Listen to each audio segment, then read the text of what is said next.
প্রায় ২৪ ঘন্টার চেষ্টায় নিয়ন্ত্রণে এসেছে বিশ্ব ঐতিহ্য সুন্দরবনের লাগা আগুন। অগ্নিকাণ্ডে পুড়েছে চাঁদপাই রেঞ্জের আমর বুনিয়ার প্রায় ২ কিলোমিটার এলাকা। ফায়ার সার্ভিসের পাশাপাশি আগুন নেভাতে সহায়তা করে নৌবাহিনী ও কোস্টগার্ড। আগুনের ঘটনায় ৩ সদস্যের তদন্ত কমিটি গঠন করেছে বন বিভাগ। সিলন ফ্যামিলি ব্লেন্ডের কড়ালিকার আর সতেজ স্বাদের পারফেক্ট ব্লেন্ডে স্বপ্নেরা মেলুক টানা। পূর্ব সুন্দরবনের চাঁদপাই রেঞ্জের আমর বুনিয়া বিস্তীর্ণ এলাকা জুড়ে জ্বলছে আগুন। ধোঁয়ায় ঢাকা পড়ছে বিশ্ব ঐতিহ্য।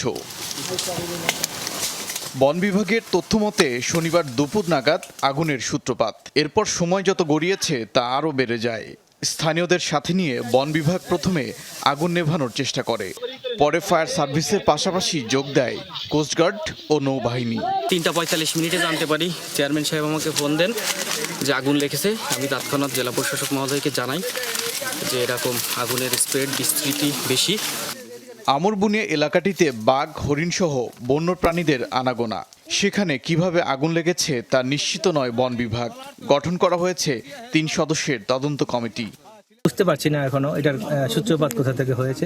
আগে আমাদের এখন প্রথম দায়িত্ব হবে আগুনটা নিয়ন্ত্রণে আনা, আগুনটা নির্বাপন করা। মোরেলগঞ্জের জিউধরা বাজারের দক্ষিণ পশ্চিমে আমর বুনিয়া। ভোলা নদী পার হলেই সুন্দরবন। আগুনের ঘটনায় আতঙ্ক ছড়িয়ে পড়ে জনমনে।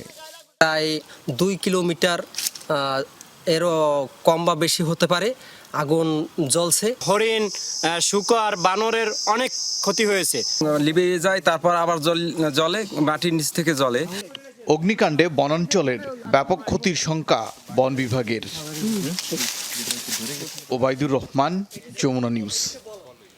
দর্শক, সুন্দরবনে আছেন আমাদের সহকর্মী প্রবীর বিশ্বাস। আমরা তার কাছে যাচ্ছি সরাসরি। প্রবীর, আগুন নিয়ন্ত্রণে এসেছে, কিন্তু পুরোপুরি নেভাতে কতটা সময় লাগতে পারে, আর আগুন লাগার কারণ সম্পর্কে কিছু জানা গেছে কিনা ইতিমধ্যে? পুরোপুরি নির্বাপন হতে আগুন লোপা আজ তো লাগবেই। এটি আগামীকাল পর্যন্ত কত সময় লাগবে সেটি আসলে সময় বলে দেবে, কারণ আগুন নিভানোর জন্য এখনও চেষ্টা করছে ফায়ার সার্ভিসের 5টি ইউনিট, কোস্টগার্ডের 1টি এবং নৌবাহিনীর আরও 1টি ইউনিট। এর সাথে বন বিভাগের বনকর্মীরা সহ স্থানীয় যে সমস্ত লোক রয়েছে তারাও কিন্তু যোগ দিয়েছে আগুন নির্বাপনের কাজে। আর আগুন কিভাবে লাগলো সেটি এখনও নিশ্চিত নয়।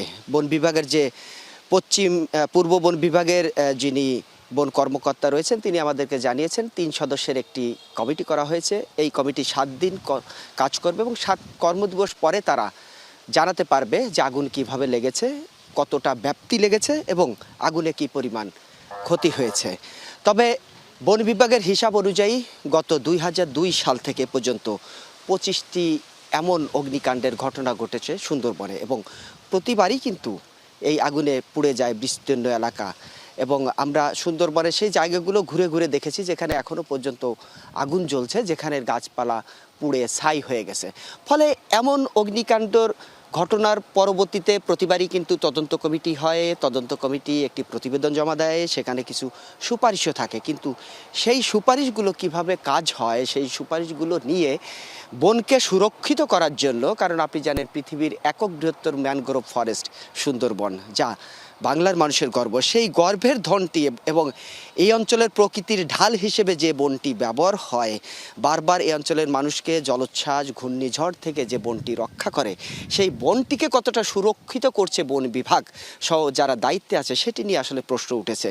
কারণ মানুষ বলেছে যে নানান কারণে অগ্নিকাণ্ডের ঘটনা হয়। কেউ সেখানে যে বিড়ি সিগারেট কিছু খেয়ে ফেলতে পারে, কেউ আগুন কোনোভাবে ধরাতে পারে, যেমন যারা মোয়াল রয়েছে, যারা মধু সংগ্রহ করতে চায়, আপনি জানেন যে আগুন দিয়ে মৌমাছি তাড়িয়ে তারপরে মধু সংগ্রহ করে, তাদের অসচেতনতার কারণে, তাদের ঠিকমতো প্রশিক্ষণ না থাকার কারণেও কিন্তু এই আগুনের ঘটনা ঘটতে পারে। এছাড়াও একটি কথা উঠেছে, সেটি হচ্ছে দুর্বৃত্তদের পরিকল্পিতভাবে আগুন অগ্নিসংযোগ করার প্রবণতা, এবং সেই প্রবণতায় শুধু দুর্বৃত্তই না, বন বিভাগের কর্মীরা জড়িত বলে তারা মনে করে। সে বিষয়টি আরও বেশি নজরে আসা উচিত এবং আরও বেশি তদন্ত উচিত বলে যারা সুন্দরবন প্রেমী রয়েছে তারা মনে করে। লোপা।